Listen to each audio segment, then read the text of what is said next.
All right, let's get right into it. Welcome to this explainer where we're going to look way past the surface level of our daily social media feeds. We're digging into the hidden DNA of these massive spiritual movements that are literally dominating culture today. You know the ones: manifestation, crystal healing, the whole shebang. You see them absolutely everywhere. But today, we're going to figure out exactly how they actually work. I mean, we've all seen it, right? 1 second an influencer is claiming a raw piece of rose quartz magically cured their anxiety. Then, a couple of swipes later, a life coach is telling you they manifested rent money just by, well, forcefully visualizing it into existence. It's an everyday occurrence online now, and honestly, when you put those two ideas side by side, it's kinda wild.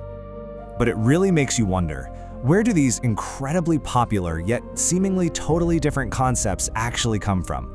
What's really going on beneath all those trendy hashtags? Are they essentially the same thing, or are we looking at completely different philosophies here? So here is our roadmap for today.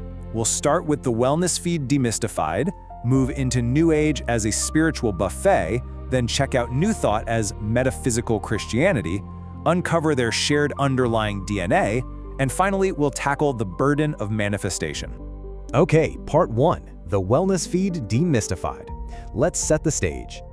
To really unpack this, the author of our source text analyzes these movements by contrasting them directly with traditional Orthodox Christianity. Now, just to be absolutely clear up front, we are strictly here to impartially report on the author's theological critiques. We're not picking sides or endorsing any viewpoints today. The goal is simply to map out this modern cultural landscape so you can actually make sense of it. Which brings us to part 2, New Age, the spiritual buffet, looking at its esoteric mix and external tools. So, the source describes the New Age movement as this incredibly eclectic mix that draws heavily from Eastern religions and a movement called Theosophy. If you haven't heard of it, Theosophy was this late 19th century esoteric movement popularized by a woman named Helena Blavatsky. She essentially introduced the West to concepts like karma and reincarnation, blending Western occultism right together with Eastern mysticism. And this, right here, created the structural scaffolding that the entire modern New Age movement was eventually built on. And this history brilliantly illustrates how New Age actually operates today. See, because there isn't just one single founder or one pure historical origin point, the text likens New Age to a giant spiritual buffet. You basically walk in, take a little astrology from this station, grab a side of crystal healing over there, maybe sprinkle in a bit of tarot at the end. You're just building your own highly individualized plate based purely on whatever resonates with you personally. Mechanically speaking, this means New Age is very outward-facing. Let's say a New Age practitioner loses their job. They're going to reach for external tools, like crystals. They rely on this pseudoscientific logic of entrainment. Step 1, everything in the universe vibrates at a specific frequency. Step 2, a rock, like a quartz crystal, holds a super stable high frequency. And step 3, bringing that crystal into your own energy field theoretically pulls your low frequency, like anxiety, up to match it, which is supposed to attract a better outcome. All right, let's pivot to part 3, New Thought, Metaphysical Christianity, or as we'll call it, the edited recipe book. In stark contrast to that buffet we just talked about, the New Thought movement bills itself as metaphysical Christianity, and it relies entirely on the internal power of the mind.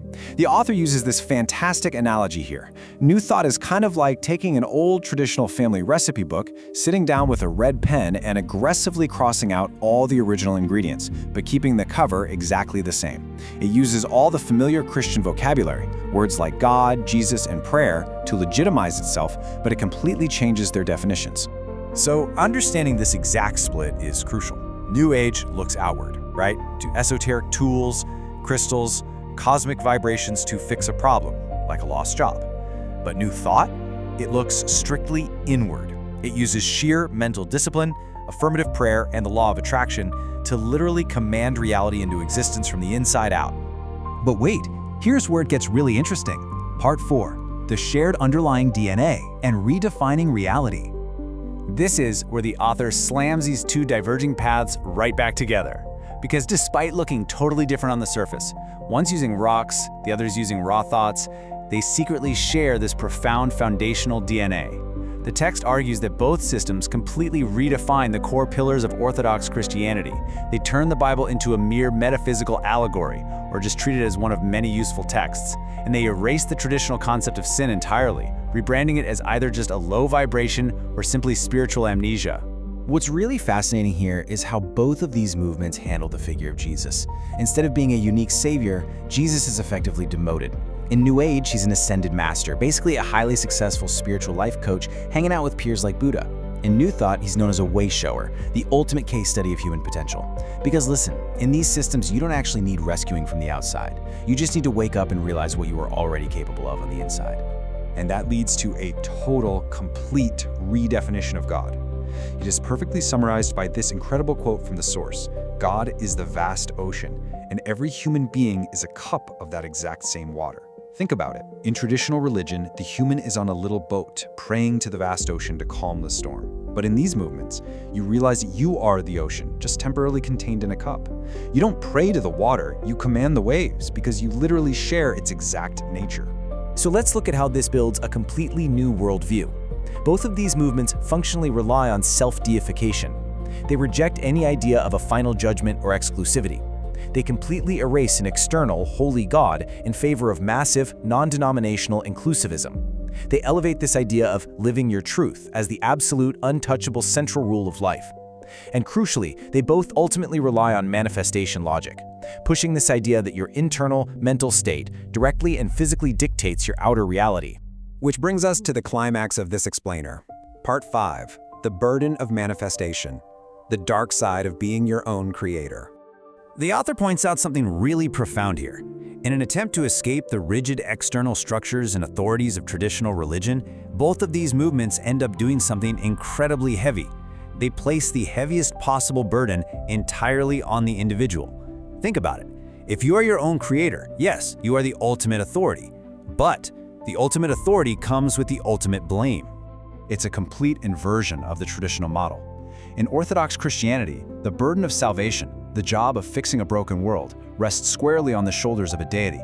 But in manifestation, the burden of reality rests completely on you, the individual. Instead of relying on a deity for help, you just have to vibe high enough and think positively enough to survive entirely on your own. And here is the dark side of manifestation that the text warns about.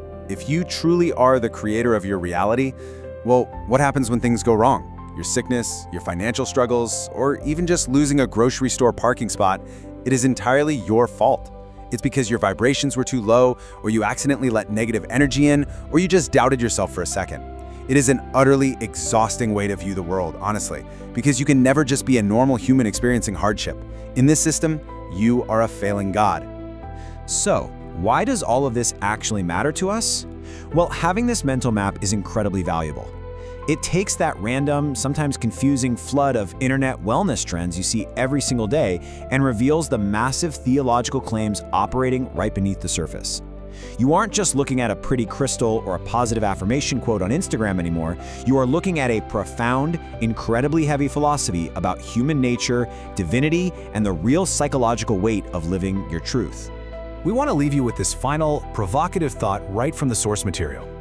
If we elevate live your truth to the absolute highest level, and everyone is manifesting their own independent reality based on their own inner divinity, what happens when your truth collides with someone else's? If we are all individually the unquestionable spiritual authorities of our own lives, is objective, shared human connection even possible anymore? Or are we all just isolated gods floating entirely alone in our own parallel universes? It's definitely something fascinating to chew on the next time you scroll through your feed. Keep questioning the roots of what you see every day.